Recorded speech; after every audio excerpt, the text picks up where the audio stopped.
Well, good morning, kids. How's everybody doing? Welcome to another episode of The Abyss AM. I am, of course, your host, The Eternal Abyss. How is everybody doing? Hey, Chill Wave, welcome to the stream. I hope everybody has their coffee. I got mine. I want to say hello to everybody on all the various platforms that I'm streaming on, of course. Pardon me. I want to say hello to everybody on Periscope, on YouTube, on DLive, on Twitch.tv, and of course, I want to also say hello to everybody on Bitwave. Hello, hello. You're watching Newtards? What's that?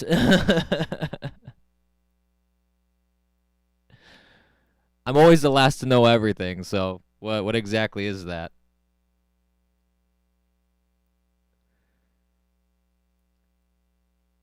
But here we go. Oh, someone's stream this unit. Oh, some new streamer on Bitwave? Aha, I see. Okay. Seems to be offline at the moment.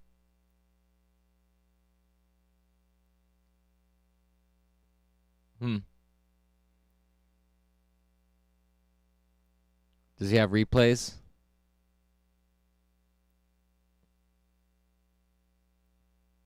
I don't know. Anyways, good to know. So, how is everybody doing today? I hope everyone had a good day yesterday. Hello, Super Susie 87. Do a little greet there. Wait, where is that? That's not what I'm looking for. That's what I'm looking for. Yeah, I've never seen that guy here on Bitwave either. So, hey, maybe he can provide some interesting content. Maybe not. Who knows?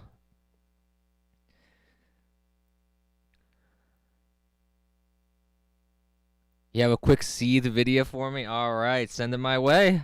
I'll take a look and possibly seethe with you.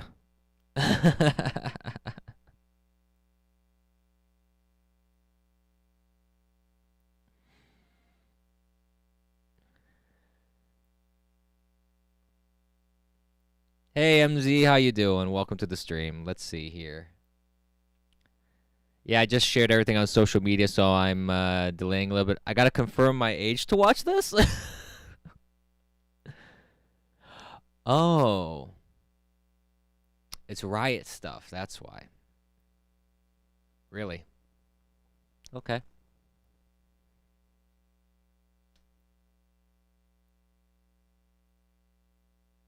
It's fine, man. Just leave me alone. Let me take a quick look at this. So, I'm looking at this. Yeah, Kenosha is. I was mislabeling it yesterday because I wasn't 100% sure of the name and everything. But yeah, Kenosha. This has been a mess.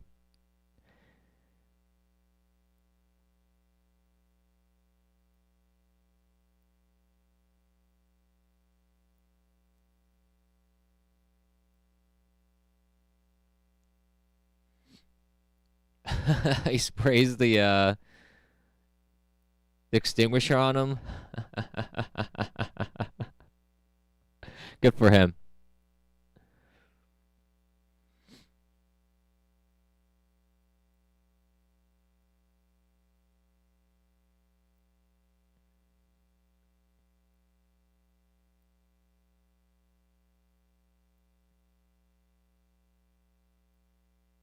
Now that's just disgusting, attacking a 70-year-old man like that.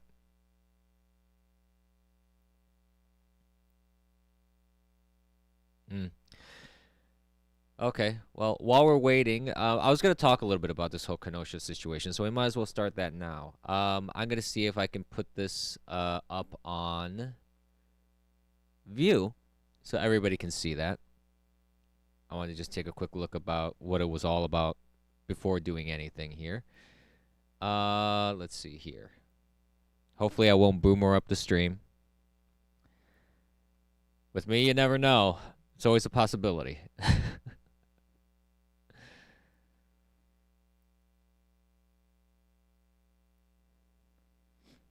Oh boy, it's gonna make me sign in, isn't it?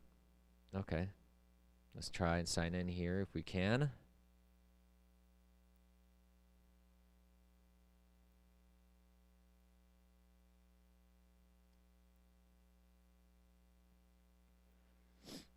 Couldn't sign you in.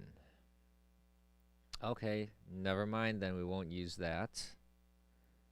Let's see if window capture works instead.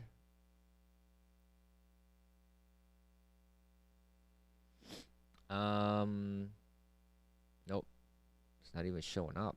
What the heck? Hold up. Let's do something different here.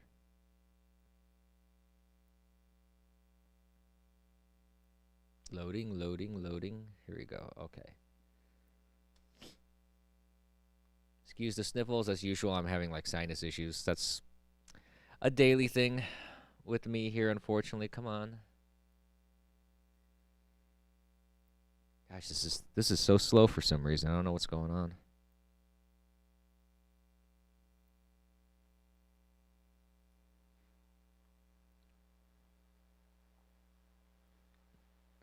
Trying not to provide dead air here, but I just got to make sure I type in everything correctly. There we go. So you're going to actually load for me. What are you going to do? All right. Pause that.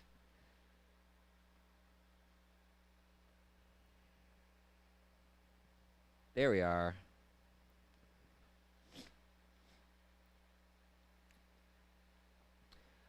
In short, basically what's happening here is that these things are getting to the point of ridiculous when it comes to the violence that's happening there at Kenosha. Here's the issue. It's turned fatal now at this point. You have had shootings and multiple people are shot, and I believe there are multiple fatalities that have happened.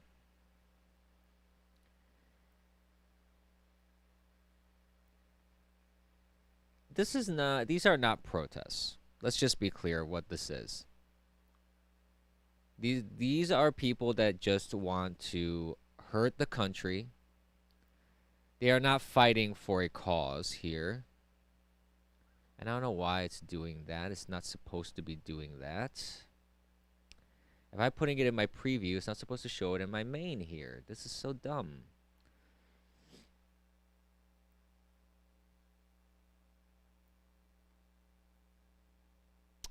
Oh, brother, this is ridiculous.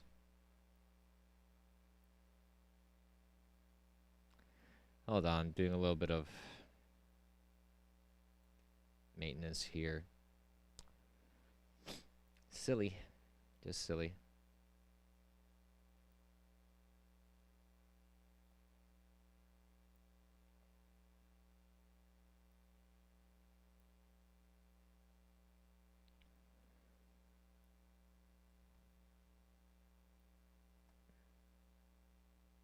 There we go. So we'll leave the title here so you guys can see the title. There we go. Or at least most of the title.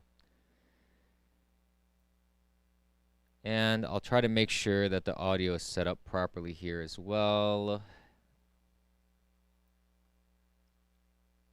There we go.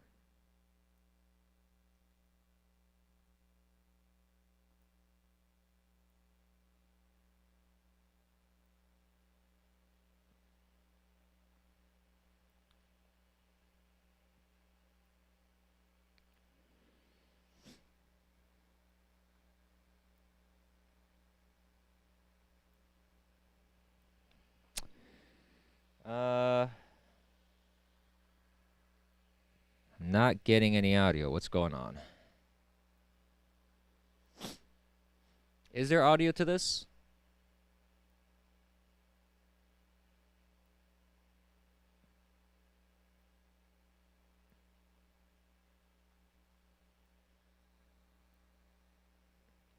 Hold on, let me check something real quick.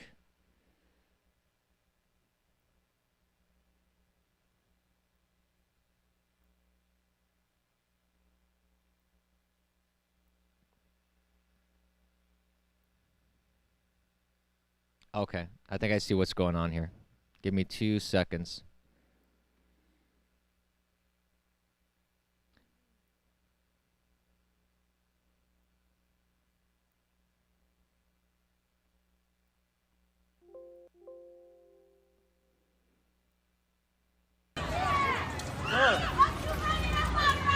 Hey! Hey! Hey! No!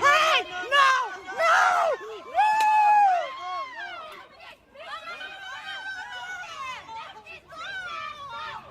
Sir! Are you okay? Are you okay? Are you okay?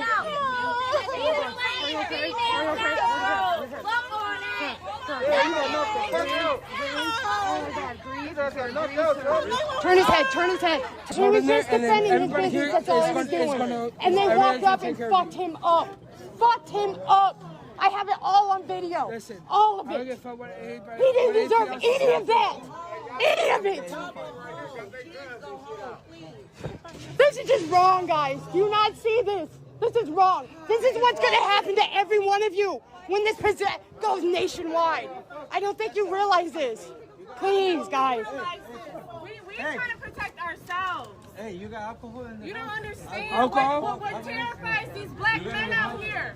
They're not making it home to their Oh, no, families. alcohol. Understand. Respect. How Yes. about that? It's called respect. The front shop, we have a shop up front that is a mattress store. And Sue, the owner, her helper, Mr. Robert, they started the fire and he started putting it out where they started attacking him and he got assaulted and he actually went to the hospital. He's out now and he's doing fine. What were his injuries? Broken jaw, some stitches, black eye. Is he an older man? Yeah, he's about 70. So they beat up a 70-year-old and broke his jaw for trying to put out fire in his own store. Yep. Wow. And what street is this? This is 63rd and 22nd. in Kenosha. Yep. Wow. Yeah, man, there's a lot of memories for me and all the other brothers in that club, so. I'm very sorry to hear this, man. I don't mind the protest, man. I mind the violence and the looting. That's what's disgusting. I understand the injustice, but I don't understand this at all.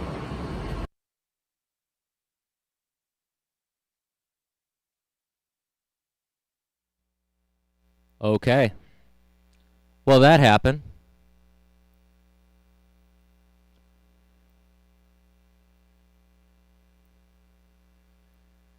Understand the injustice. What injustice? I mean, this whole thing in Kenosha was sparked by a shooting, and I can promise you that not all the information is out. So people are making assumptions about what happened, and they're using it as an excuse to just attack, pillage, loot, arson, and do stuff like this. This guy was just trying to save his business from hooligans, essentially. And now you also have that there's been shootings.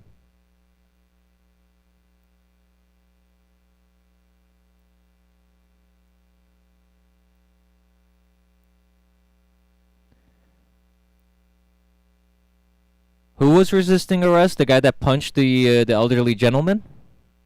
They actually arrested him? Because if they arrested him, that's great. He deserves to be arrested for attempted murder. And assault, obviously.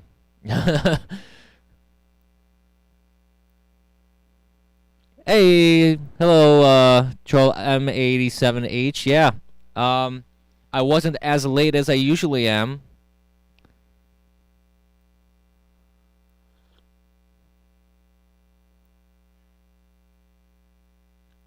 Oh. Yeah. Yeah, this is something that people don't understand, and I have to keep educating people about what it means when you resist arrest. A lot of people are like, he's not resisting, or they keep yelling, I'm not resisting, while they're not complying with any orders that the police are giving them. If you do not comply with the police, you are resisting arrest. That's right, Troll. Tell everybody to come on into my stream. Let's try and get the biggest stream going this morning that we possibly can. Share, follow, subscribe, do everything you need to do. Yeah, people don't understand that. They think that just because you're just holding your arm stiff, for example, if the police is trying to arrest you and you're holding your arm stiff because you're trying to debate the finer points of your case. Uh, that's not the time to debate. That's not the time to fight. You'll have plenty of opportunity to fight your case in front of a judge. And if there is a wrongful arrest, guess what? If you have ample case against the police that arrest you wrongly, you can have that police officer, subjected to any sort of discipline that is required for that.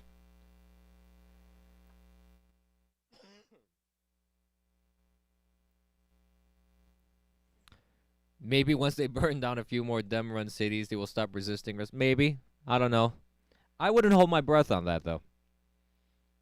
I gotta take a sip of my coffee here. Excuse me, kids. Oh, yes. That's good. Excuse me. Calms the shakes. Anyway. That's a Futurama reference, by the way. So there's a lot of stuff that's happening. There's a lot of idiocy that's happening here with all these protests as usual.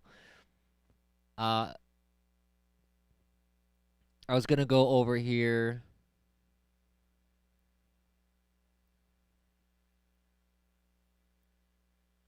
Let's see.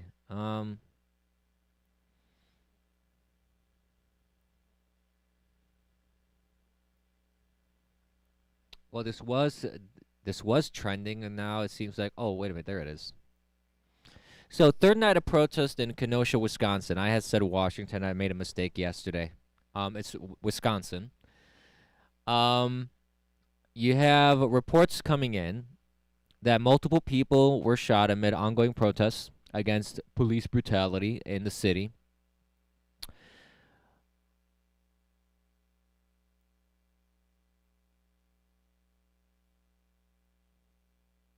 Let's see here. So there's one fatality. Okay. I was trying to see the number here. It seems like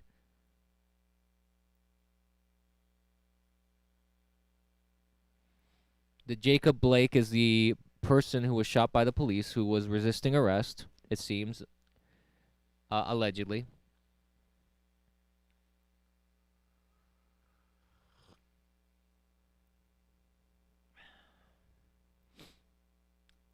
And he seems partially paralyzed from the bullet because it severed his spinal cord, it seems.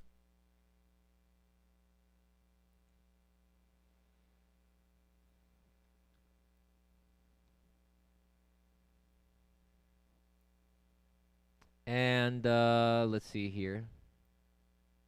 I tried to see where the points out. At one point, shots rang out along the street near a gas station. Sheriff David Bette of Kenosha County said that 3 people had been shot and 1 was killed. The sheriff's office was investigating whether the shooting had resulted from a conflict between demonstrators and a group of men with weapons who said they were protecting businesses, the sheriff said.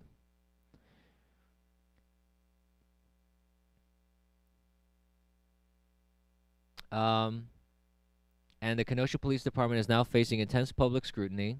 Its police chief, Daniel Miskinis, who has a reputation for focusing on administrative matters rather than personal interaction with Kenosha residents, has not made a public statement since the protest began. Critics of the department say it has been slow to adopt changes and build trust among residents, even after a national wave of calls for overhauling police departments in recent years. They can be very aggressive, said James Hall, president of the Urban League of Racine and Kenosha, who has lived in Kenosha for a dozen years. He said some officers were more brusque with people of color. Police officers draw guns a lot here just with routine traffic stops. I mean, that's your claim. You have to see where he's getting that information from, if there's any actual verifiable truth to it, that sort of claim.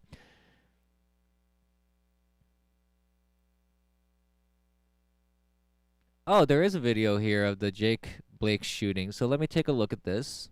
Because I haven't actually, yeah, okay, I know. Scenes include graphic violence. On Sunday, 29-year-old Jacob Blake was shot by police in Wisconsin. It always comes back to this. Hands up, don't shoot. Here's what we know of the shooting from bystander footage. Actually, hands up, don't shoot was a lie. Never happened that way. So the fact that they keep perpetuating this bullshit is just tiring, to say the least. But anyways, let's move on. The police are responding to a domestic disturbance call. We don't know what's already happened before this footage begins, but it shows one officer struggling with Blake on the ground as they move around the back of the car. Two other officers follow closely behind. So right here, this is the New York Times, by the way. So I'm actually at a very, very, very, very, very, very, very, and may I say very lefty, left-leaning publication.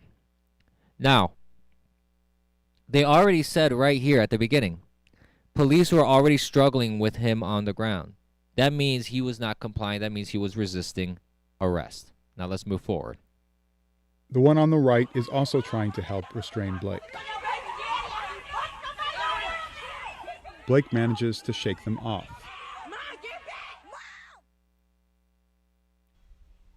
From another angle, we see the three officers with their guns drawn.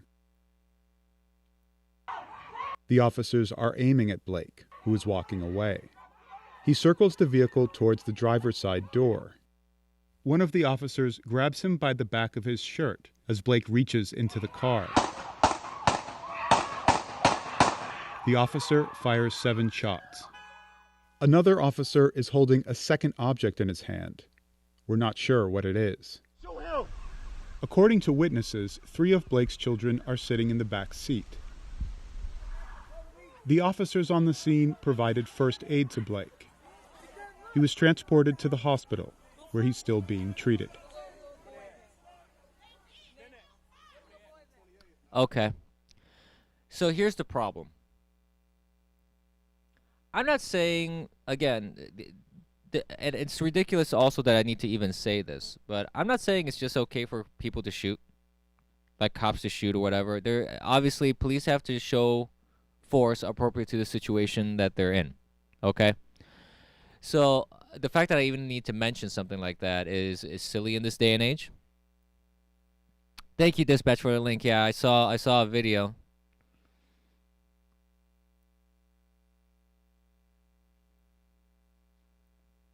Sorry, I wasn't looking at chat, so I'm trying to catch up here.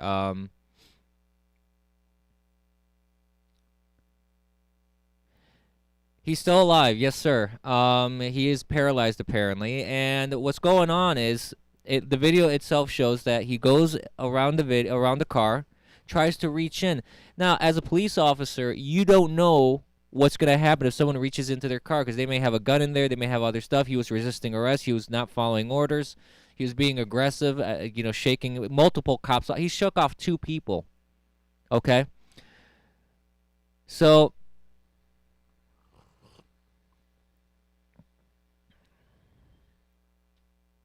the thing is this, all right? There's this other video that I saw by James Woods. He talked about why police need to shoot if someone reaches into their car. And there's a situation in that video where someone does the same exact thing, resist arrest. He pushes away 2 cops have a hard time trying to control this individual. And what ends up happening is that this guy, when he reaches in, the perpetrator reaches in, pulls a gun out, and starts shooting at the cops. Now, if you're with police, you have a interaction with police, the stupidest thing you can do is not reply, not respond, resist, and do actions that they may perceive as a danger to themselves. Like reaching into a vehicle, reaching into an unknown space that they don't know what is in there. Cops have the guns, you do not. In most cases.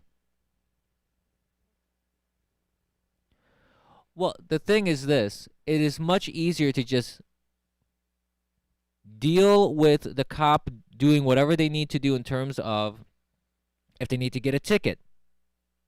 Give you a ticket. I know that. Actually, there's this wonderful video about not talking to the police. There's this wonderful video. I played this a long time ago on Bitwave on Playlist Bot. It's a course, an attorney talking about how you don't talk to the police. But the thing is, if you're stopped by the police on the side of the road, just comply. You just need to comply, period. Because you'll be able to then fight everything in the courts. You can't consider the cop. Yeah, comply and refuse to leave a statement. That's really the best thing you can do. You don't treat the police as a judge. They don't even know the law that well, in the sense that they're not gonna know the finer points of fighting your case. They perceive, or they come in for a call. They come in and perceive something. They see a law that was broken. They saw you speeding. They saw you go in. They're trying to figure out what the situation is there, and if they need to arrest you or not. You don't need to go into, like, Your Honor, this is my whole case. I didn't do nothing.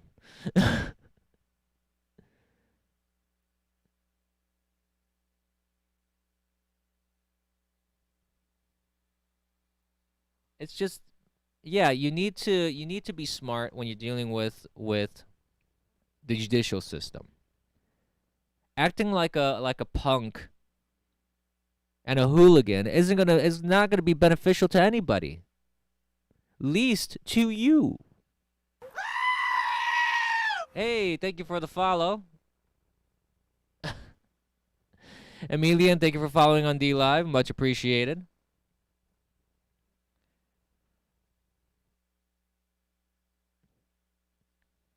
I mean, there have been many situations that it's very easy to escalate stuff if you're not careful.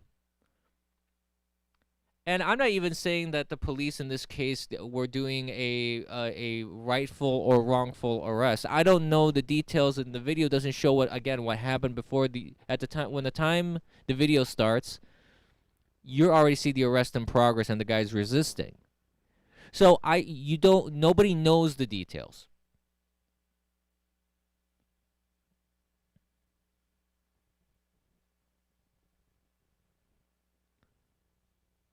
So it would behoove everyone involved to just stop.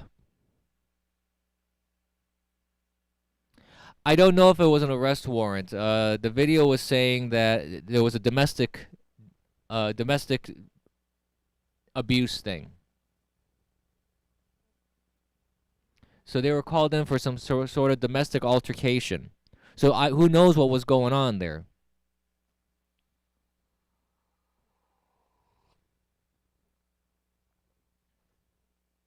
I'm not. When did the right give someone $1 million? I'm not sure. I'm aware of that scenario. Chat. I'm not entirely sure. But anyways, the point is this: these riots and violence that have been happening are ridiculous, especially in this case when it was clear that there was an individual resisting arrest.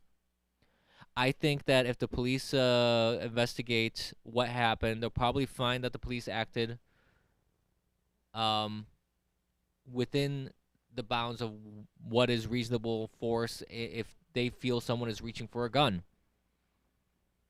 The police officers would have to argue that they thought he was reaching for a gun, basically.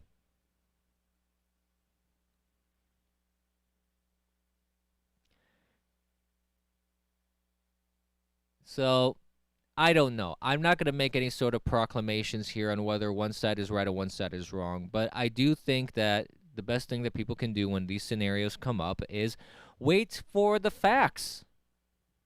Wait for the facts. Going around rioting, looting, burning up businesses, and assaulting 70-year-old men isn't helping your cause, and it will never help your cause. In fact, your cause is doomed from the very beginning when you do something like that. That's really what it boils down to.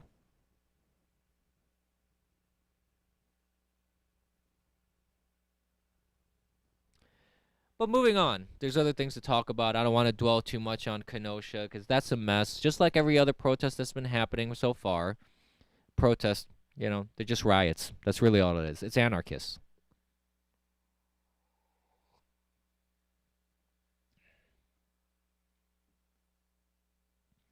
That's really what it is. It's people that want to incite violence and another civil war, essentially. I didn't. This is the funny thing, I've been hearing people saying that a civil war is coming. A civil war is coming. And a lot of people are saying, "Oh, these people are trying to incite a civil war and blah blah blah." They want to pit American against American, which that I believe, pitting American against American. That to me is nothing that's even disputed because politicians are doing that on a daily basis. Including people like Pelosi, who yesterday or 2 days ago said that GOP lawmakers are enemies of the state. I don't think we're in a civil war just yet. What you have is pockets of insurrection because of these little hipster or anarchist and socialist and communist wannabes who are anti-capitalism and anti-everything, anti-establishment, anti-this, anti-that. They think that they are all high and mighty, and these are small pockets. They're doing a lot of damage, but they're small pockets.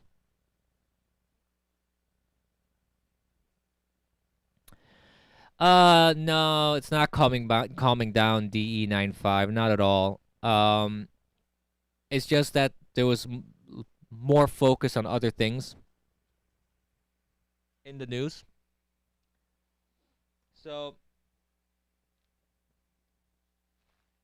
I mean, like in Seattle or Portland, one of those two, I think it was Portland, you have already 88 days worth of 89 days worth of riots, looting, arson, assaults.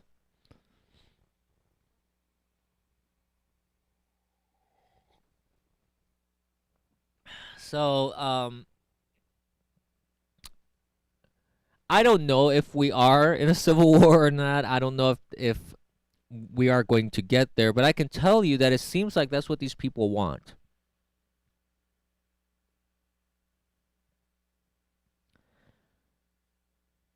Well, I don't know about that. I think that I don't think that America.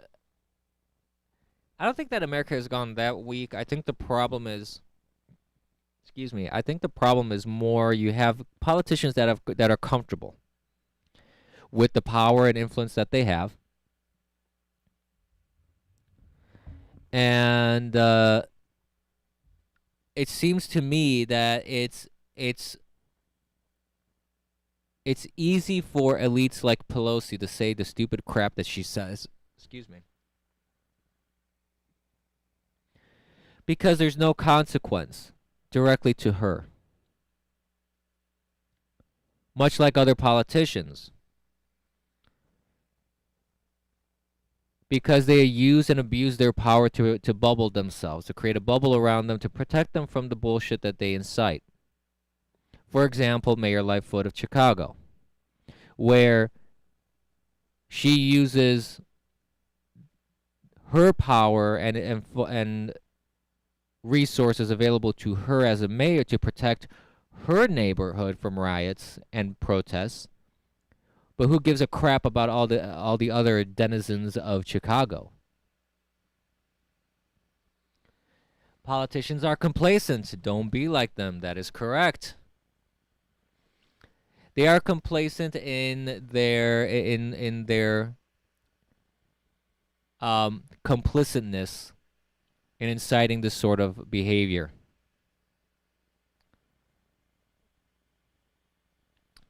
Yes, I say bring the consequences, like what happened in Virginia, where you had a state senator and a bunch of other senators, Democrat senators, that there are arrest warrants out for them for the fact that they had an unauthorized gathering and a protest where they dropped a statue on the head of a protester. And this protester nearly died. They almost killed this person, a husband and a father. I still think it was stupid for him to even be there, but that's an argument for another time. And there are consequences. They're going to get arrested they're going to have felony charges, and guess what? Felony charges, when they show up to work, they can be dragged out of the Senate, the state Senate. Yeah, people died last night.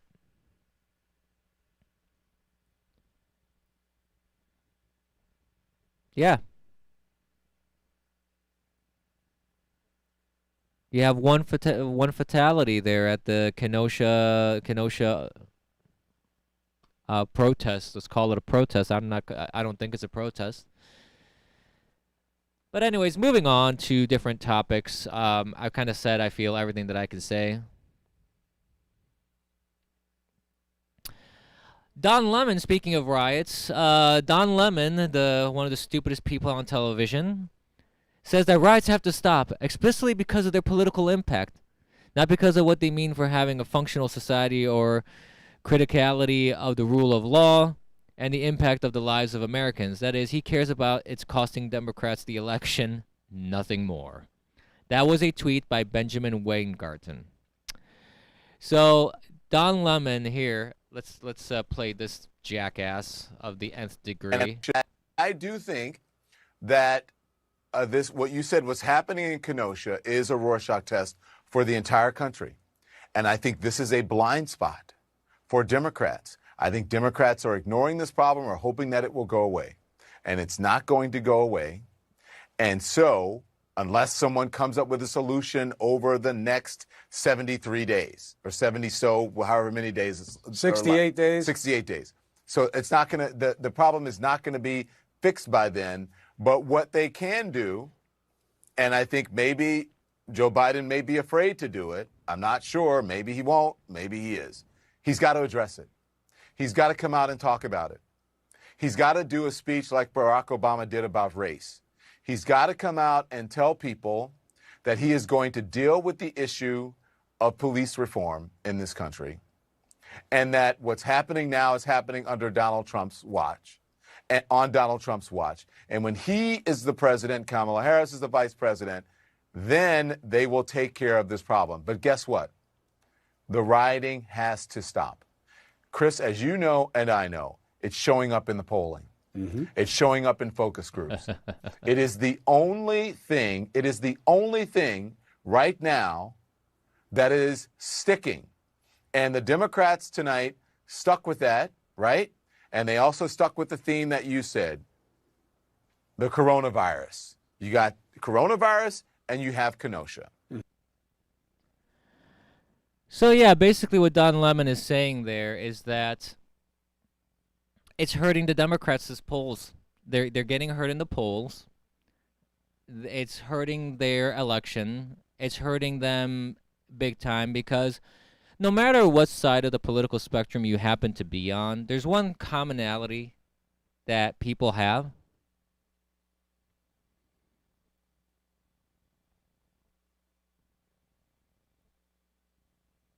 Who do I sound like? I sound like a teenager and a boomer at the same time.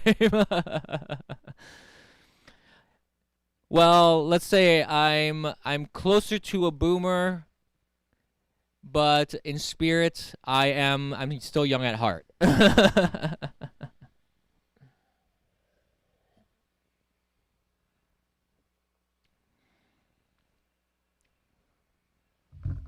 So it's pretty obvious what's happening here on the left. I mean, they're getting really hammered by this thing. And like I was saying, there is one common thread throughout most Americans here. Most Americans can agree that setting shit on fire and destroying businesses and hurting people doesn't serve any real cause. It doesn't really benefit anybody. And doing this sort of quote-unquote protest to push forward some cause, even if it is a just cause, it does not lend to your cause. All it's going to do is make you look like a violent thug, a criminal, a hooligan. It may benefit foreign actors. I don't know.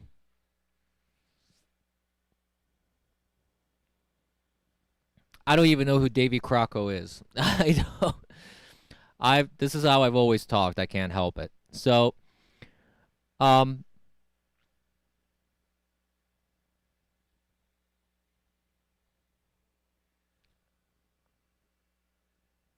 well, the point is this though.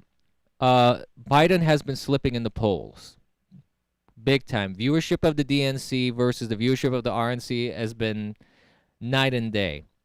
Viewership, you've had people call into C-SPAN saying that they were Democrats, they're going to vote Republican.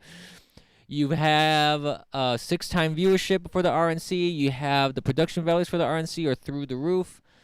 You have the left melting down, like completely melting down. And here's a couple examples that are coming up in the news today, for example. Like Shaun King had a complete meltdown on Twitter and everybody was calling him out. Finally, people are calling Shaun King out for being white and claiming he's black.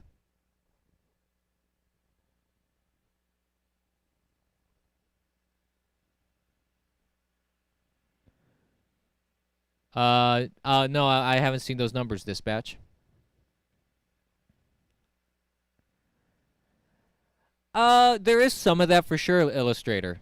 No doubt. There's no doubt that some people will hate watch because that's what they do. You have people like Bette Midler and Kathy Griffin who hate watch because what they're doing is they're trying to find anything to latch onto to criticize. For example, with Bette Midler and Kathy Griffin criticizing Melania Trump on the fact that she has an accent.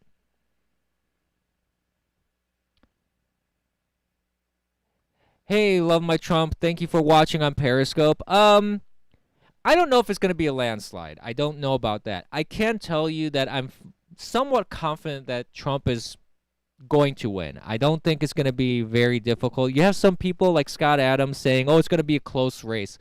Maybe. I don't think so. The fact is, like, but going back to Melania Trump, she speaks 5 languages. Okay, how many languages do you speak, Bette Midler? How many languages do you speak, Kathy Griffin? Fluently. She speaks 5 languages fluently, and she happens to have an accent when she speaks English.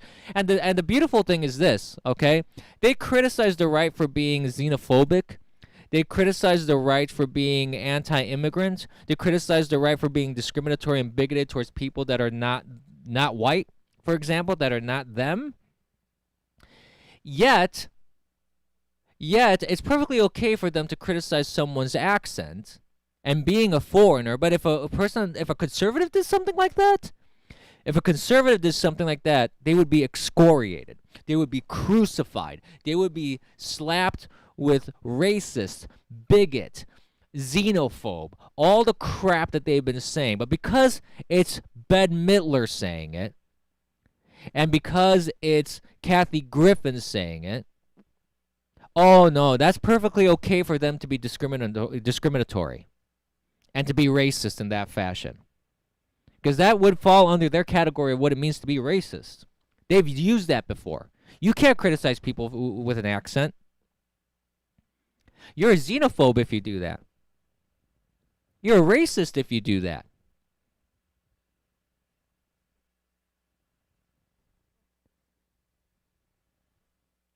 So, well, you know, troll ZZZZ.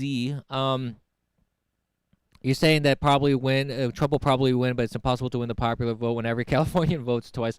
The thing is this, you know, there's going to be voter fraud.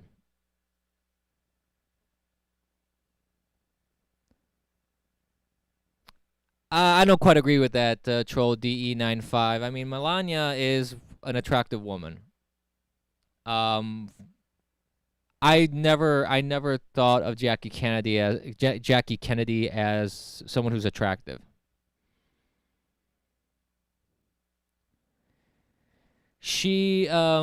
Melania definitely has style. She definitely has style, and she definitely has like an eye for Let's put it this way. She has an artistic eye.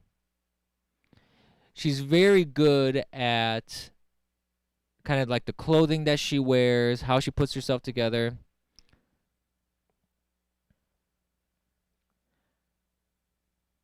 You know, maybe of all the first ladies, maybe she would qualify as the hottest. I don't know. Jackie O, no. Jackie O was not attractive, in my opinion.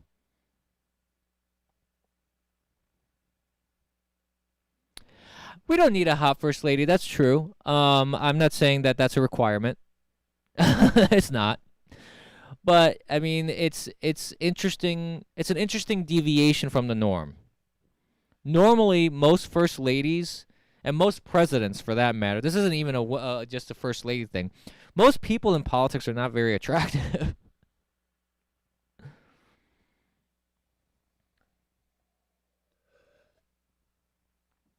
Politics and attractiveness don't generally go together.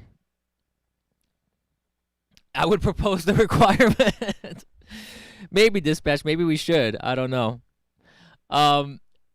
I just, in my experience from what I've seen, is that when you go into politics, looks really has nothing to do with anything. In fact, most of the time, it's the opposite. You generally don't have looks, so you go into politics. If you can't be an actor, you can't be a singer. Well, singers can be kind of ugly because singers can get away with that. But if you can't really be an actor, you go into politics.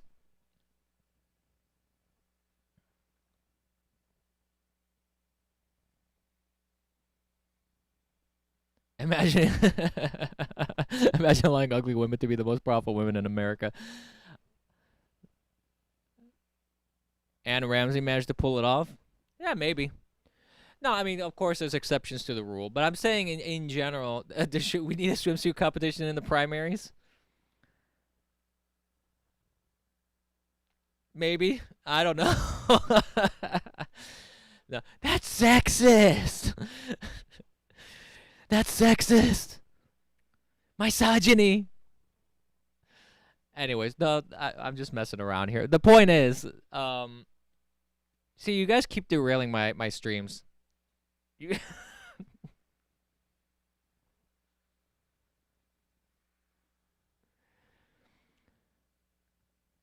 should have we should have known the body counts of first ladies just so we can laugh at the president. What do you mean body counts? Are you talking about like the Hillary Clinton body count? Is that what you're talking about? I'm not entirely sure I follow.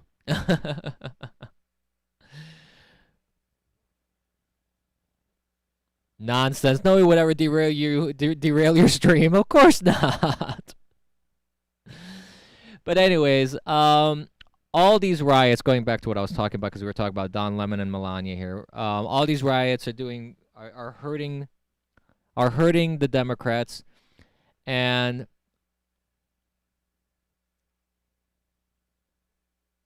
they just latch on for ridiculous stuff when it comes to Melania.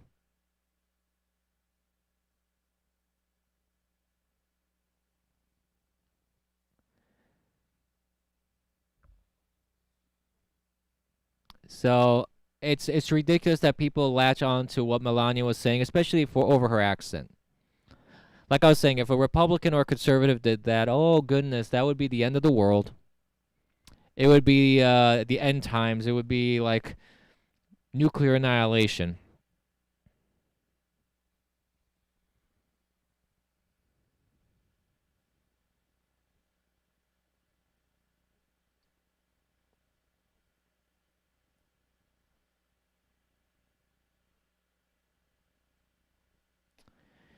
Oh, I guess this was the tweet that Shaun King got in trouble for, because I was trying to figure out what was going on, because he deleted the tweet, I think.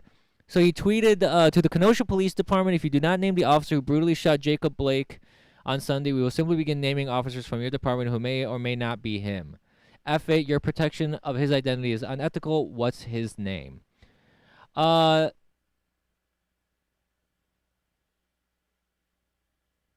Then, on top of that, there's another bit about Shaun King here. The previous year, King made headlines when he misidentified the killer of Jasmine Barnes, a 7-year-old black girl murdered in what initially appeared to be a racist drive-by shooting, in a tweet that went viral. While King eventually erased the message, the man's family told the news outlet that violent threats poured in even after 2 different suspects were arrested. The man King wrongly identified reportedly committed suicide in a cell several months later, after he had been jailed on unrelated charges. As of this writing, King has not publicly apologized for or retracted his claim about the killer's identity. So King's actions have resulted in the death of a human being. Shaun King is a piece of crap. And there should be consequences for this sort of thing. Twitter's terms of service actually is against this sort of thing. Where if you dox people or you threaten people physically or you endanger people, your account should be nuked. But Twitter isn't going to do that with Shaun King because Jack is a hypocrite and Twitter is a piece of crap. And Shaun King is white, by the way. He's not black. He can claim he's black all he wants. He's not black. He's an idiot. He's just a plain race-baiting moron. In other news, there's this news report of an individual of a soldier who was missing from Fort Hood, Elder Fernandez. It seems like his body was found. 23-year-old Hernandez, who was last seen August 17th, was found about 30 miles east of the base in Texas. So they found his body. So we'll see what information comes out about that to see what exactly happened here. I don't have any information about it, so I'm not going to comment too much about that in the news. But I thought I'd mention that because it just came up here. Latest and breaking. That's unfortunate. Condolences to his family. I mean, that's a terrible, terrible tragedy. Terrible tragedy to lose someone like that. Today, for those interested, is also Women's Equality Day. So, if you're a woman, it's a day of celebration. So, there you go.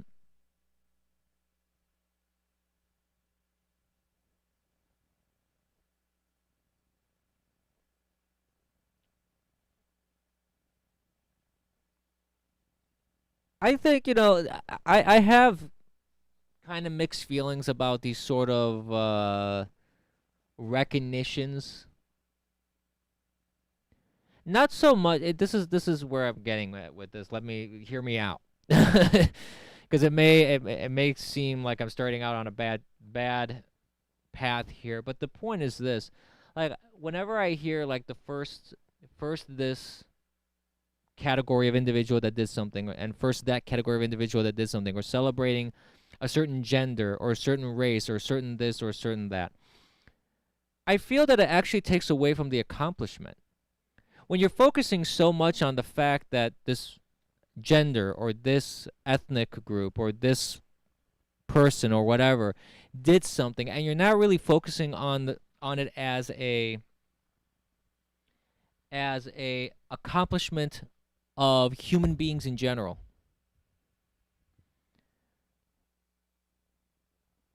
I think it takes away from the accomplishment itself.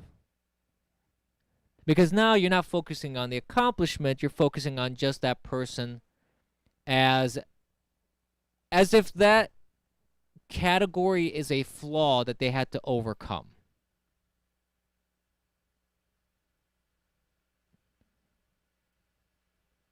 So, for example, not long ago, well, actually it was kind of long ago, several years ago, I got into a debate with someone regarding this because it was a fellow programmer talking about, oh, did you know that, this person, this lady was the first programmer?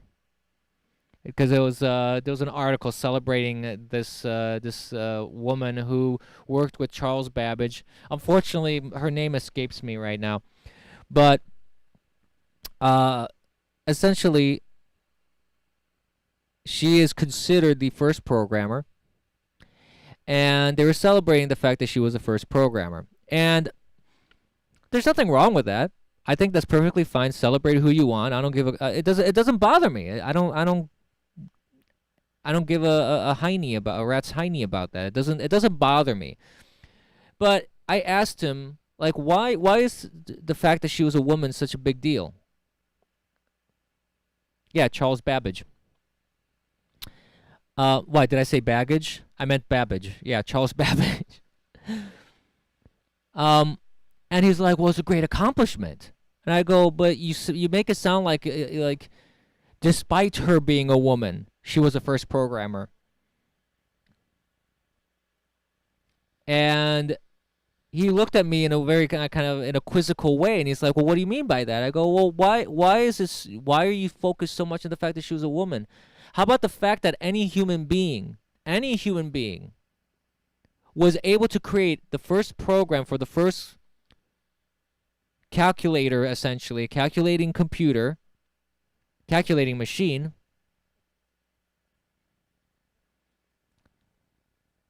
I think that's an accomplishment, period. Regardless of gender, of race, of anything. I think that focusing on the accomplishment is really what should be the focus in those kind of things. Not the fact that she happened to have female genitalia, for example. And he didn't really agree with me on that. Not surprising. But it's always been something that's curious to me. Because to me, I am in awe over the accomplishments of human beings, period. I'm in awe over, like, if I look at artwork that I see, I'm in awe for the artwork. I don't even care who painted it. Or architecture. I don't care who the architect was. The fact that people came together, built a giant cathedral, for example, that is mind-blowing in terms of its architecture and its beauty. Or technology, like cell phones, computers, all the stuff that we have. Fashion, yeah, arts, fashion, anything, any accomplishment that people make, to me, it's the accomplishment is what impresses me. I don't care what genitalia you have. I don't care what skin color you have. That's irrelevant to me. The fact that you made a contribution to humanity that pushed humanity's arts, cultures, technologies, society forward in some fashion, that, to me, is what should be celebrated.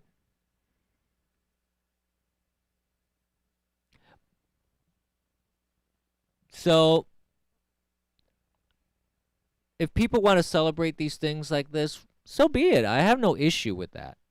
Women's Equality Day, great. Yeah, celebrate it. Celebrate equality. I don't have a problem with that at all.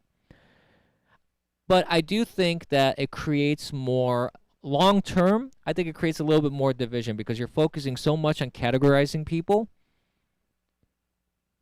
And in the celebration of one group, you're excluding all the others.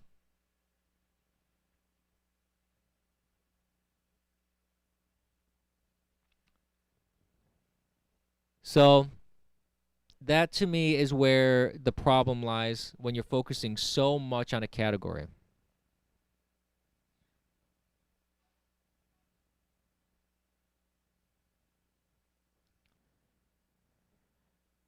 Moving forward, though,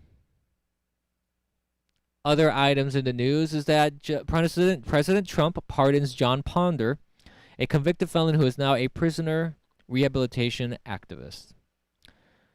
So Trump has been doing some pretty interesting pardons, and it seems like the pardons that he's doing are like really significant in the sense that he's not just like pardoning his buddies or just doing all sorts of pardons willy-nilly, kind of like Obama did and George W. Bush did and Clinton and other presidents. Ponder is a convicted felon who he started a program to help former prisoners re-enter society. And I think that's a wonderful thing. I think people are deserving of a second chance. I mean, as a Catholic, the basic philosophy of Catholicism at its most basic form is that salvation is available to anybody. We are all called to salvation. We are all called for redemption. Nobody is beyond redemption. And as such, I do like the idea, and I like programs, and I like the philosophy of trying to help people that got into the criminal justice system, have seen the error of their ways. I mean, I'm not talking about these criminals that are just recurring, rotating door criminals that keep going in and out of the system because they have no interest in improving their lives. I'm talking about actual people that made a mistake, committed a crime, either by their own fault or circumstance or a combination of the two, and want to create a new lives for themselves. I think that's a really good thing for programs like that to exist, giving people a chance to live their lives the way they're supposed to. There's nothing wrong with some redemption, and there's nothing wrong with rehabilitation. So I think that programs that help people do that, I think that's a wonderful thing. And I think that's great that Trump did this. Anybody, whether you like Trump or not, should agree with that.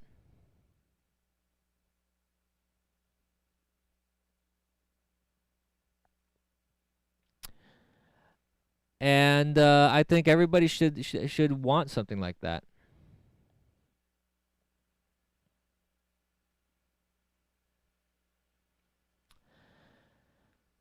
And CNN is in the news again because apparently CNN has not learned their lesson with Nick Sandmann. Okay, so Nick Sandmann was on the RNC last night. I sat down and actually listened to his speech. It was good. And CNN analysts called Nick Sandmann a snot-nosed entitled kid from Kentucky. Joe Lockhart is the guy who said that. So apparently CNN and their analysts did not learn the lesson that you don't fuck with this kid. It just cost them millions to deal with this kid. I don't think you want to mess with him again, or his attorneys. I would tell CNN, really, just stop. Just stop. Walk away. You don't want to go there. This kid bludgeoned you already. Do you really want him to bludgeon you again? I wouldn't recommend it. That's all I'm going to say about that.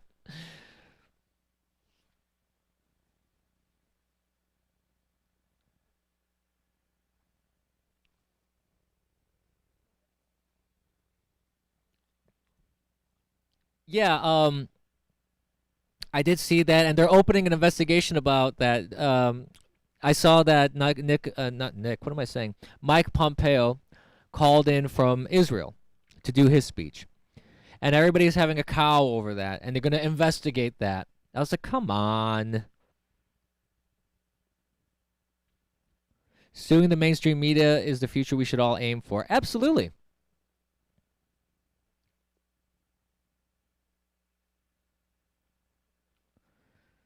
You are a bad girl, rehabilitate you with your programs, Abyss. Hey, Mom Patch, welcome to the stream. How you doing? I hope you have your coffee. I'm almost through with mine. It's always a good time in chat when Mom Patch joins.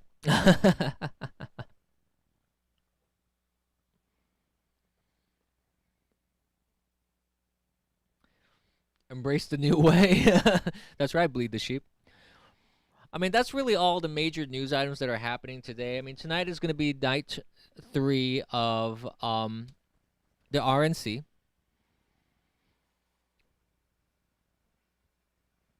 And we're going to see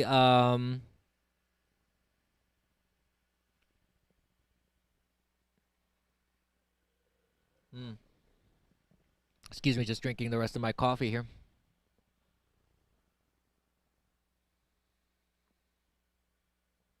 Let's see here. I'm trying to see if there's any other interesting stuff to talk about in the news. But speaking of Nick Sandmann, one kind of nice and funny thing that he did at the end was put on his MAGA hat at the end of the speech. It was pretty funny. And I'm sure that I'm pretty sure that that triggered a lot of people.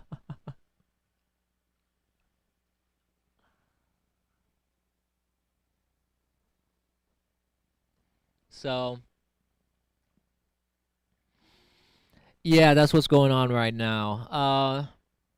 Yeah, I'm not seeing anything else really in the news that I think that's pretty much all the major stuff that I want to talk about right now.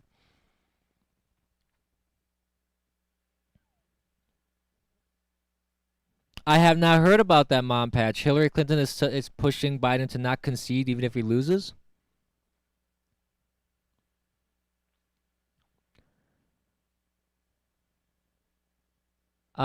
Discussed. What about Kim Guilfoyle? I mean, she spoke yesterday too, didn't she? I think she spoke yesterday.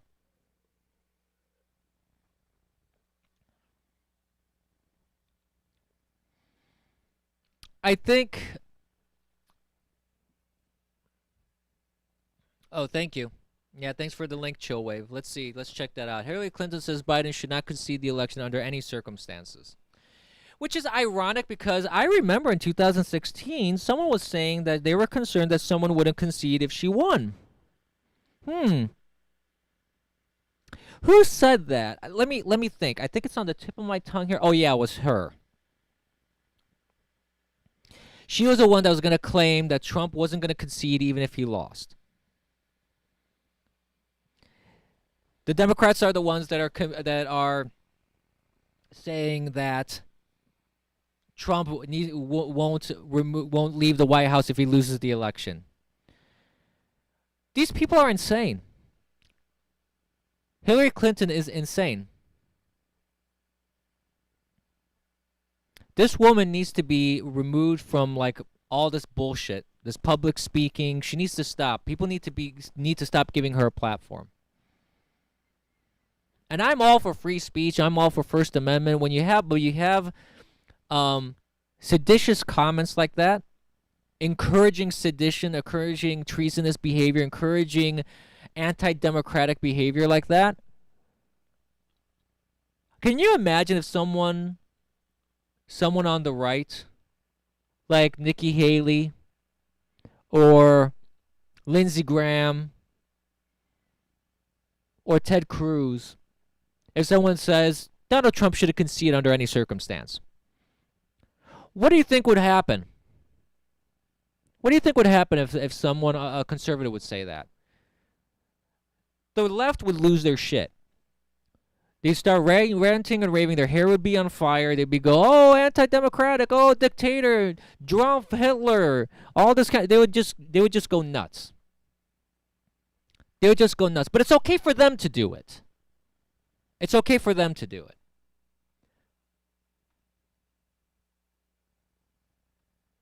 No, I'm not a big fan of Nikki Haley, actually. One thing I will say about Nikki Haley is this. I will say that she did pretty well as a representative in the UN. I think Nikki Haley shines more when she is not in a leadership role, but when she is representing, like the U.S. or representing some leadership.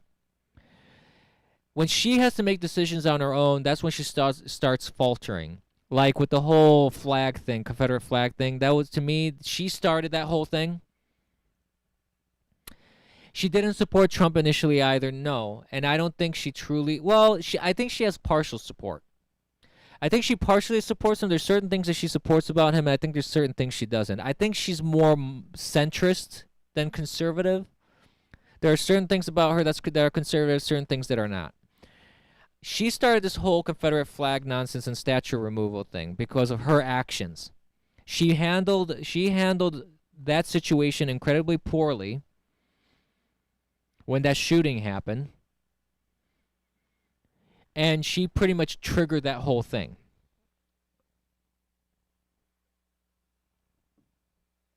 Sorry, I was drinking the rest of my coffee there. So I feel that she's not really great as a leader, but she's better as a follower and a team player. So I don't think Nikki Haley would be a good president, for example, but she would definitely be a good cabinet member because she definitely did a good job representing the U.S. in the UN. I'm not. There's no dispute about that. But I think it's just reprehensible, honestly, that there's this double standard that the Democrats employ, where they can say stupid shit like that, incite violence, keep pushing seditious commentary and incitement, yet somehow it's okay for them to do so. That's why that's why in the past I have called Democrats domestic terrorists. And some people may say, well, that's very strong language. You shouldn't call them that, and et cetera, et cetera. But when you quack like a duck, you waddle and walk like a duck, you look like a duck, and then you start claiming that you're not a duck, I'm sorry. It's going to be difficult to convince me that you're not when all the other evidence around you points to me that you are a duck. And the behavior of the Democrats has just gotten more and more extreme, more and more crazy, more and more inciting in terms of like violence.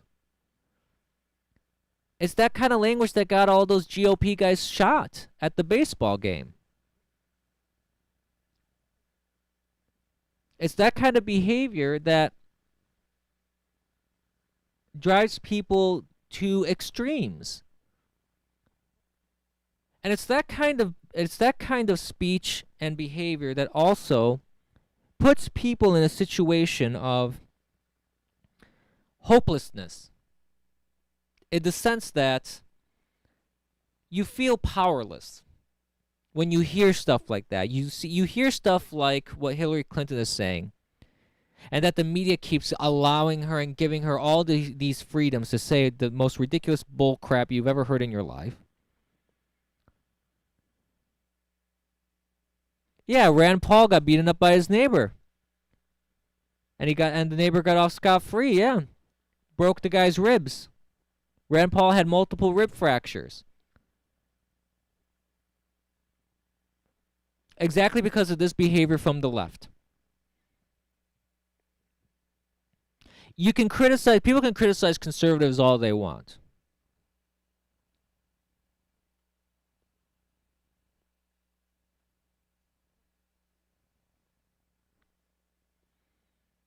Cops inside precinct doors were cemented and buildings set on fire. Where? At Kenosha? Or in other places where there were the protests? Yeah, and all this anti-police rhetoric.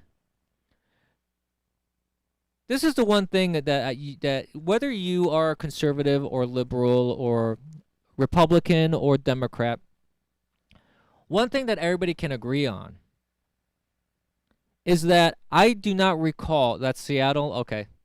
One thing that we can all agree on is that I don't recall ever hearing a conservative politician in recent times, during this whole time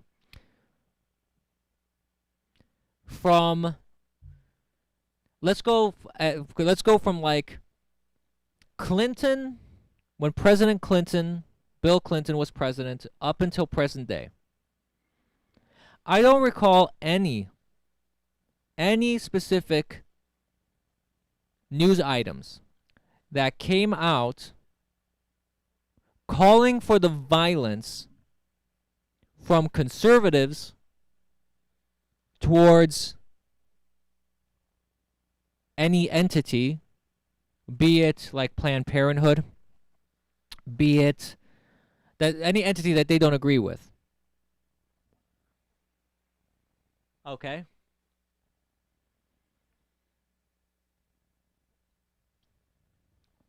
So any entity that they don't agree with, such as other politicians on the opposite side of the aisle. So I don't recall any conservatives or Republicans saying that you should attack you should attack Democrats. And you should attack liberals. I don't recall any Republican or conservative saying you should attack Planned Parenthoods. I don't recall any conservatives or Republicans ever saying that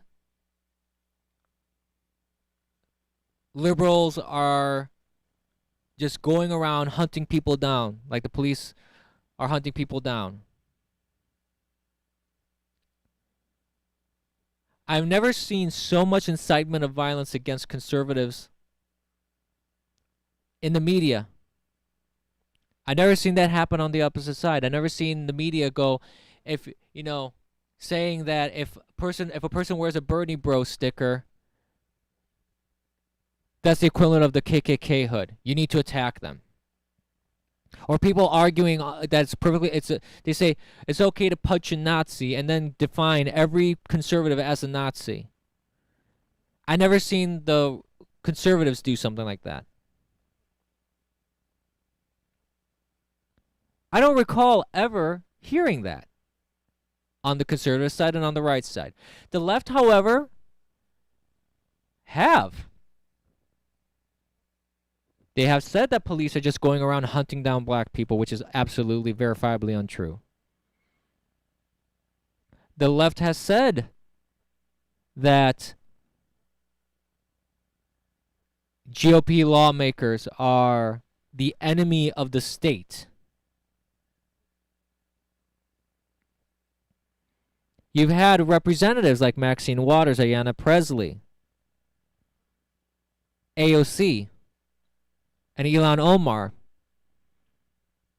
saying incredibly discriminatory things, inciting violence as well. Specifically inciting violence, saying you see Republicans, you go harass them. I've seen the media say that, and not just media, even politicians say that the MAGA hat is like the KKK hood.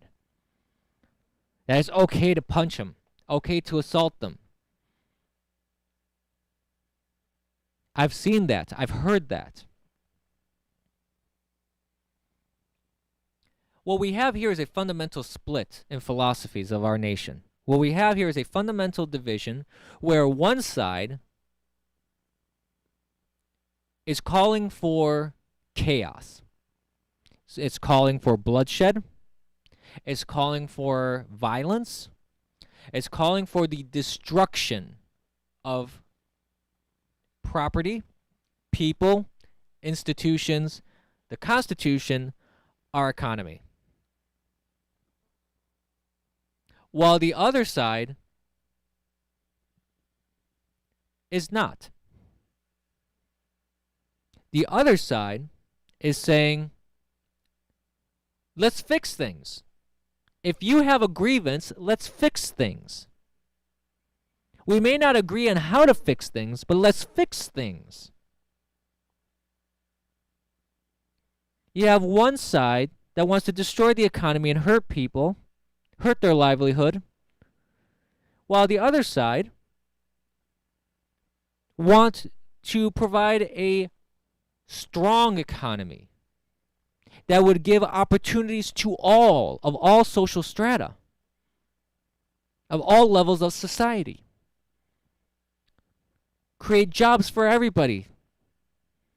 Try to reduce the dependency on government, which is just a burden on the taxpayer when everybody wants to latch on the teat of government and suckle.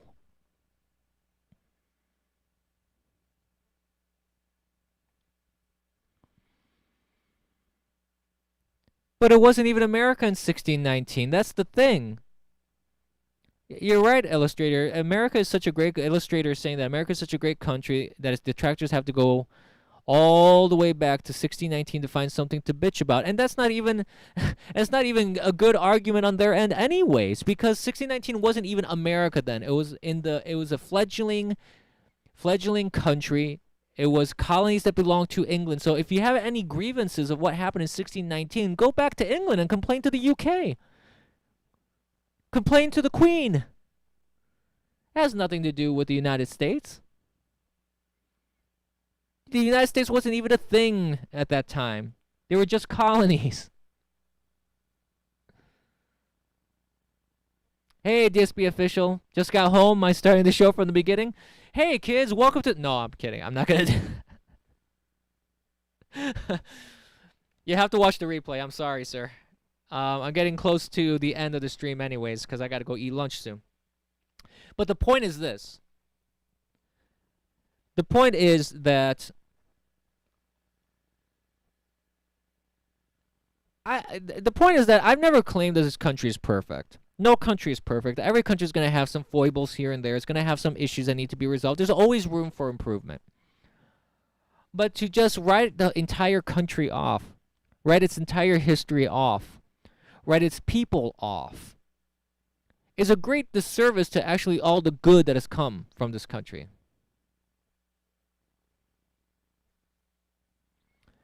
That is a good point, illustrator. The best thing about the past is that it cannot be fixed. And it can be used to justify current year lawlessness. That is true. That is also a debate technique that many people use when they try to argue something. I label that as a logical fallacy. Is when people try to attribute modern day sensibilities to actions and activities that have happened in the past, and even philosophies of the past. Societies that you have no comprehension of what it means to be there during that time in terms of its politics, its society, its cultures, its beliefs, its philosophies, its interactions, how the world was viewed back then, the social economic interactions between the different nation states and feudal lords and all that kind of stuff. There is no possible human way you can even fathom what it meant to be a human being living in those times. Yet you want to make judgment calls on whether these people were good people or bad people, whether these people were moral people or immoral people, whether an action that they did was a good action or a bad action. You want to attribute motive to people that died hundreds or even thousands of years ago, when you can't even attribute motive to the person that's standing right in front of you. Because if you don't know what's in their heart, which there's no way you can know, and what's in their mind, and which is there's no way that you can know, there's no possible way that me looking at someone and looking at their actions that I can even infer what their motives really, really are. Yet somehow the left is clairvoyant, and they know exactly why people did what they did back then, like Christopher Columbus. Saying, oh, Christopher Columbus, he engaged in biological warfare. Oh, yeah, because, they didn't know what germs were, but they sure as hell knew what biological warfare was. Are you freaking kidding me?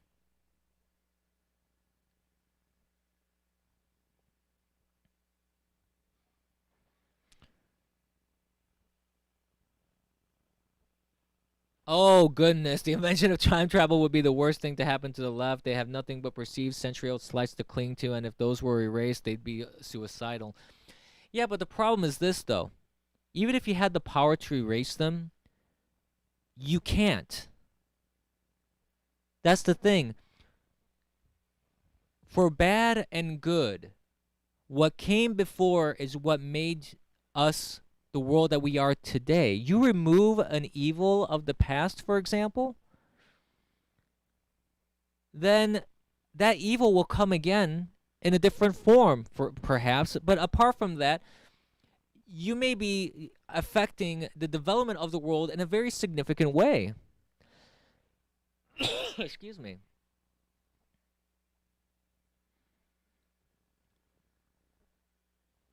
A cottage industry? I'm not sure I'm familiar with that.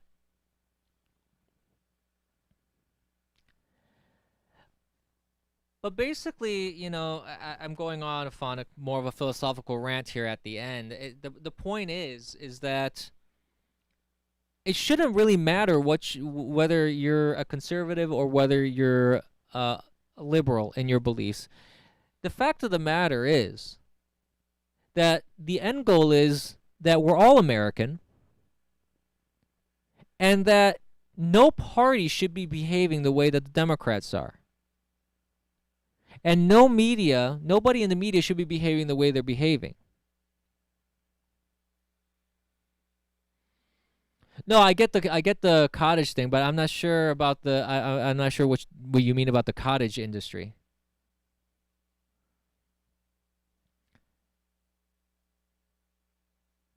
But anyways, the point is that it's frustrating to see this, because there shouldn't this is a manufactured division. It is purely manufactured. And the hypocrisy, and I've mentioned this before in other streams, it's that sheer level of hypocrisy. Everybody has a certain level of hypocrisy. Everybody. Nobody's exempt from that. Even myself. Everybody has, at one point or another, is going to be hypocritical about something. But the sheer level of hypocrisy on the left and from the media, that really is what is the mind-boggling thing for me. That's the thing that really makes my blood boil.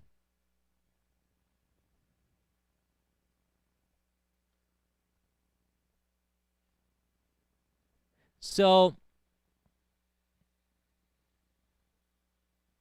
this election that's going to be coming up, this is something that they've been talking about at the RNC and even the DNC. It's a very significant thing. I mean, our country has been at the crossroads for quite a while. And the question in everybody's mind is this. That should be in everybody's mind is this, in my opinion. Do you want America to be America? That's really what it boils down to. Or do you want America to disappear?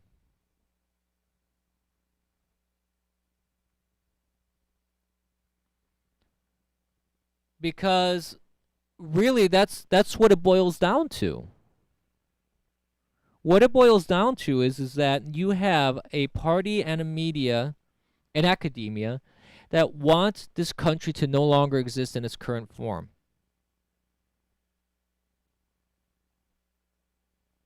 For better or for worse, they want America to be just like another European country. They don't want America to be America anymore. Which is one of the things that makes America so unique is the fact that it is not a European country. It has its own unique history compared to Europe. It's in its development, in its inception, in its philosophical foundations. It is vastly different. And the question has to be to the average voter is, do you want someone like Biden who will basically already promise to act like a dictator, and as did Kamala Harris, saying that she wants to steal all your guns and he wants to lock down the country no matter what, regardless of the science, regardless of whether it's required or not. He said that's what he's going to do. Do you want someone to take the reins of the United States and destroy its economy, change its policies to make it Europe more like Europe and less than how America is? Or do you want someone who celebrates America, appreciates what it is, despite its flaws, tries to improve it, tries to fix things, is a problem solver?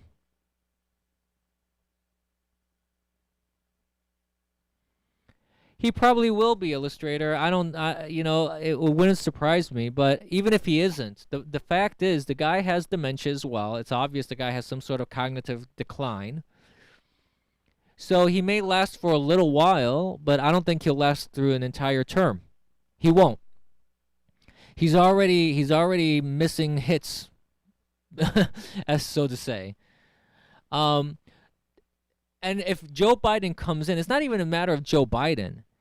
The issue is this: if Joe Biden becomes president, all that's going to happen is you're going to get a return of what happened in the Obama years, because everybody that was involved in that administration is going to come right back. Simple. So anyone that supports Biden, all you're supporting is what happened, the spying that Obama did on Trump that was absolutely wrong. The horrible economy that the Obama-Biden administration had, which is horribly ridiculous. They purposely hurt industries because of their own just political agenda. They weaponized the IRS. They weaponized the FBI.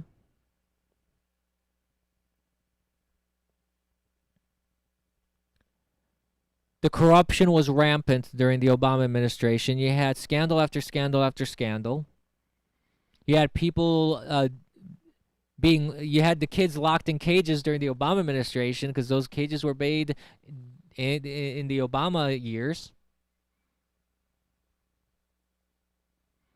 Yes, but he has blonde hairs that on his legs that sparkle in the sunlight.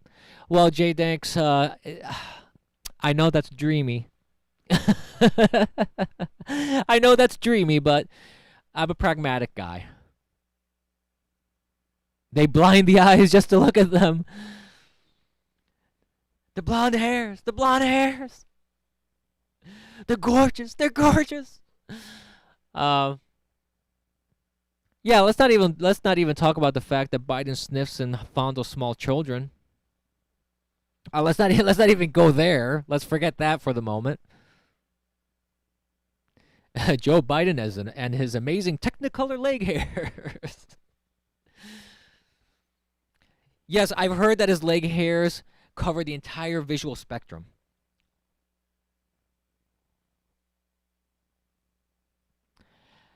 Well, that's the biggest problem, is that there's a high chance that there is going to be election fraud, voter fraud. And voter fraud has been done before. It's nothing new. It's happened since Kennedy till now. I mean, this isn't, and probably even before that. John F. Kennedy was a big example of how that was used to get him elected. So it's probably going to happen. That's one of my chief complaints about the Trump administration is I felt that at the beginning there could have been a lot of steps he could have taken to try and make sure that the election was a fair one.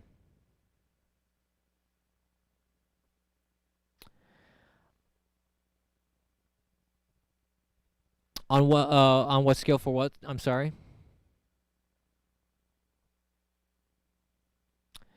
When you play the Indiana Jones game again? Most likely Thursday on the weekly streams. Thursday evenings. I think it's at 9 p.m. is when I start.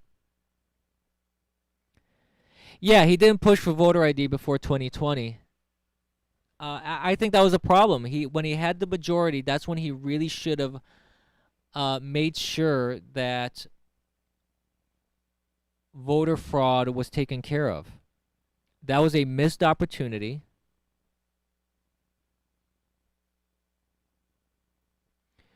On what scale? Oh, the meddling. On what scale? What scale of meddling the left would have to do? I don't know. The fact that they're pushing so hard for the mail-in stuff, that raises a lot of suspicions in my book. I feel that that's one way that they could abuse the postal service in order to manipulate the election, saying, "Oh, we found all these votes here and there and everywhere," and change the numbers. Like this has happened at the local level, where they tried to pull that off in some places. Some places they were able to pull it off. Some places they were not. So it really depends. It really depends on how they intend to do it. I think there's going to be a bigger turnout this year. I think that the stakes are higher when it comes to the election. I do feel that the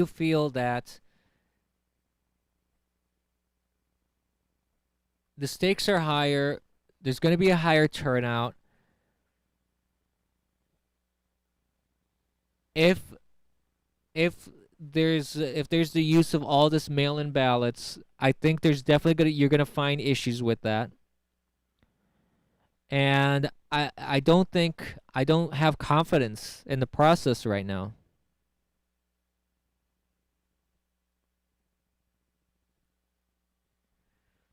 Three seats up for grabs on the Supreme Court. It should be scrutinized. Absolutely, chill wave.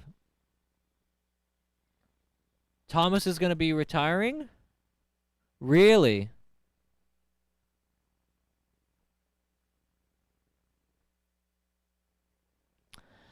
It would be, a lot of people have said, a lot of people on the left are really unhappy with Ruth Bader Ginsburg because of the fact they were saying that she should have retired under Obama's watch, so then Obama could have put another very liberal justice on the court. So a lot of people are unhappy with her. Now you have these retirements that are most likely going to happen soon as well. Yeah, I mean you could feasibly have 3 seats up in the Supreme Court, which that alone, if you're a single issue voter, that alone should tell you to vote for Trump only for the fact that you want constitutional scholars, basically. You want people that are constitutional interpreters to be on this court, on the Supreme Court.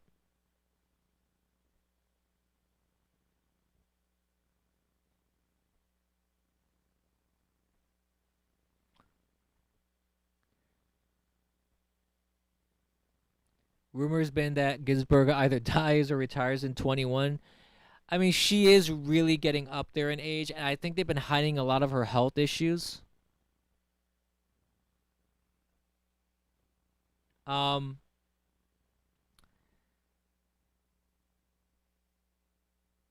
She is getting up there. She has a lot of health issues. It's surprising to me that she's still on there. She's shown clear lapses in judgment and conflict of interest, in my opinion. A dispatch in every garage. We will get dispatch to run for Congress. He can represent his local district. Hey, that would be interesting. I've had some people that asked me in the past, why haven't you run for politics? And I was like, I have no intentions of being a politician. Tippecanoe and dispatch too. Yeah, I have no interest in being an actual politician and going into Congress or being a senator or anything like that. I would much rather work for the betterment of society in a different capacity. I think politics is a terrible world to get involved with, and it's not something I have any interest in terms of like being a politician. Being a commentator and like this, like I'm doing, to me is far more entertaining. If elected, I will not serve, just drink coffee and complain about the audio. Yeah, maybe. But he would have to do something about the hamsters. I mean, if he keeps killing hamsters even as an elected official, that's going to be problematic. I mean, because someone could run against him just on the platform of save the hamsters. That would be an easy thing for his competition.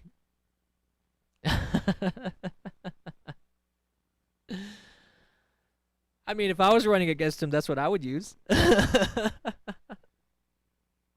Why not?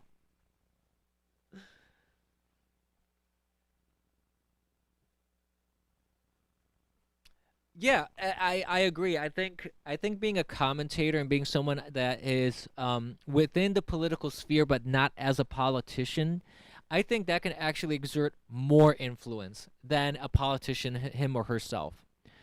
Which is why I really like the idea of just doing what I do, and if I ever grow to have a platform where I do have some sort of influence on people, um I think that that is the best way for me to help try and fix things by providing just providing a voice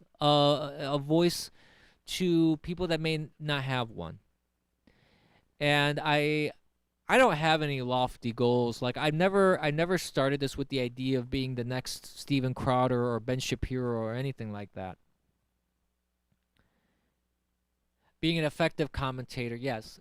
Just being a commentator isn't enough. You have to be effective. You have to be able to engage. You have to be able to actually provide informed ideas and opinions and information and work off of data and not just have crazy opinions that um don't really have foundation in reality. Absolutely, Illustrator. There's a lot of validity to that. But like I said, I never started this with the intention of being a giant, of having this turn into a giant platform for me to stand on and just, pontificate. I did this as just something I was inspired to do. I enjoy it. I think it's fun. It's cathartic to a certain extent. I like talking about this sort of stuff. You need to show your starfish to get anywhere on the internet. I'm gonna try and do it the non-exposure way. Let's go with that.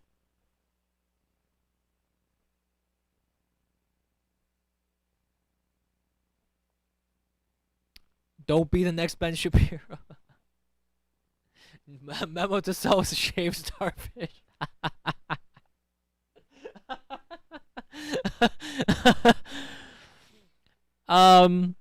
Yeah.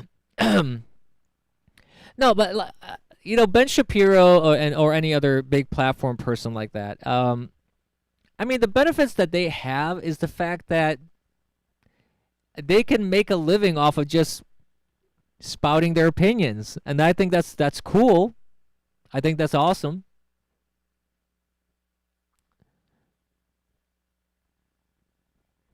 Well, the Democrats' entire party is based on non-reality, so there is hope for the other approach. Well, I mean, look what you have with Cenk Uygur. I mean, the guy lives in a fantasy land. And you have these other people like Shaun King who thinks he's black when he's not. I mean, these people don't live in reality.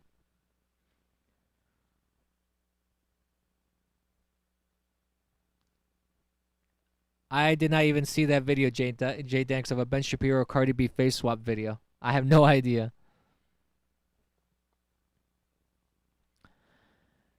I don't know what backing Shapiro has. But when I think about conservative platforms, I think about but he is a big platform, so I think about him as one of the big platforms. I think about Steven Crowder. He's also a big platform.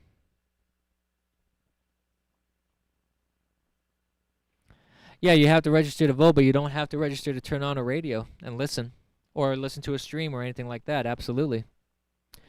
So I think that it's beneficial to have voices like not just mine. I mean, I don't have any sort of hubris about my opinions that they're all so great.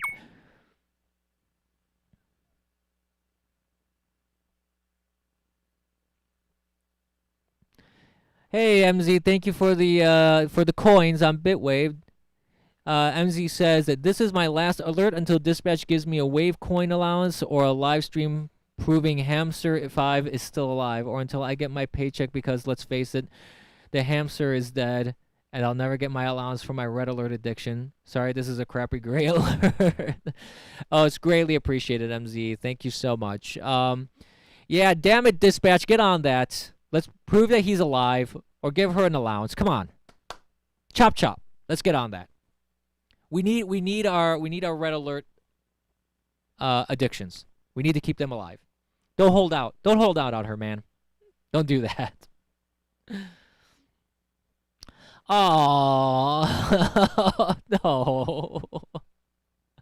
No, poor hamster. Oh. Damn it, dispatch. Why do you keep killing hamsters?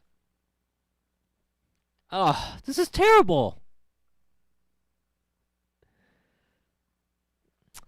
Goodness. Goodness. This is. Do I have to call the AICPA on dispatch and just get those really, really sad animals on video? Someone call Sarah McLachlan. Someone call Sarah McLachlan and have her talk to dispatch. With the music, in the arms of the angels, fly away. Have that playing in the background the whole time.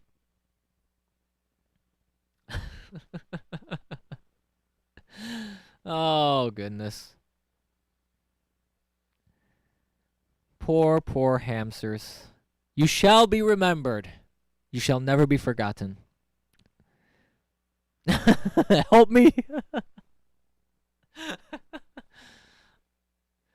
The monocle is a nice touch. No, they will not. Hamster viewing was quite a treat. I truly enjoyed it.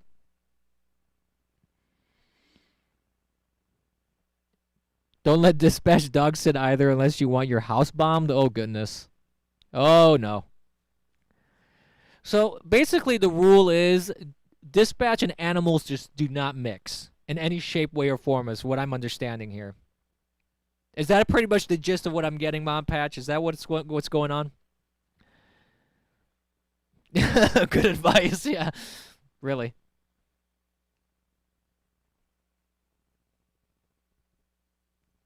Oh, my. So, yeah, if you see dispatch on care.com for taking care of animals, just swipe left. Don't.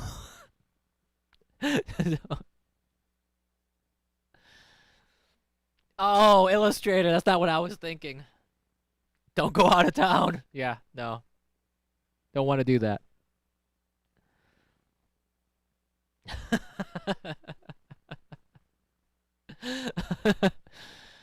Oh, well. On that note, let's do some shameless self-promotion, and then I'll conclude the stream because it's actually around lunchtime, so I got to go eat some food. So I want to thank everybody, first of all, for watching. And I want to say, hey, if you like listening to me disparage Dispatch and his lack of care for animals and pontificate about political stuff and get derailed constantly during my stream, please support me at streamlabs.com/theeternalabyss. Any level of generosity is greatly appreciated. But if you don't want to support me financially in any way, hey, you don't have to, because actually right now the best thing you could do for me is to help me grow, help my channel grow. So if you go onto Twitter, if you go onto gab.com, Parler, Minds, and I'll go on all the video platforms, on Periscope, on YouTube, DLive, Twitch TV, as well as Bitwave and YouTube. Subscribe, follow, share. That's the best thing you can do. Yes, join me on my Chatterbait channel, Starfish Shavers for MAGA. No, that's not. I'm kidding. That doesn't exist. That's only for private donations. No, I'm kidding again. Anyways, the point is, the best thing you can do is help me grow as a channel. So follow me on social media. Follow me on all the video platforms. Please support me. Any level of generosity and following and sharing is greatly appreciated. And on top of that, kids, as always, I'm going to part with my words of wisdom because it has to be said. Don't be complacent. Go out there, register Republicans to vote, register conservatives, get support out there. fight back. Don't let socialists win. Don't let communists win. Don't let people like Cuomo that murder seniors win. If you are complacent, that's what gets bad politicians in government. So don't be complacent. Go out there, do your civic duty, do your part, vote, vote, vote. And with that, I will see you guys tomorrow. Tomorrow is Thursday. So remember, there's no stream in the morning. No morning stream on Thursdays. We're going to do it in the evening. We're going to try and see if I can get unstuck out of Indiana Jones and the fate of Atlantis while we talk a little bit about the politics of the day. And I think tomorrow is going to be the last day of the RNC, so there's going to be some fun things to talk about as well. And again, have a wonderful day. I hope everyone has a great day. I hope you all enjoyed the coffee and the chat. Thanks for watching. Bye.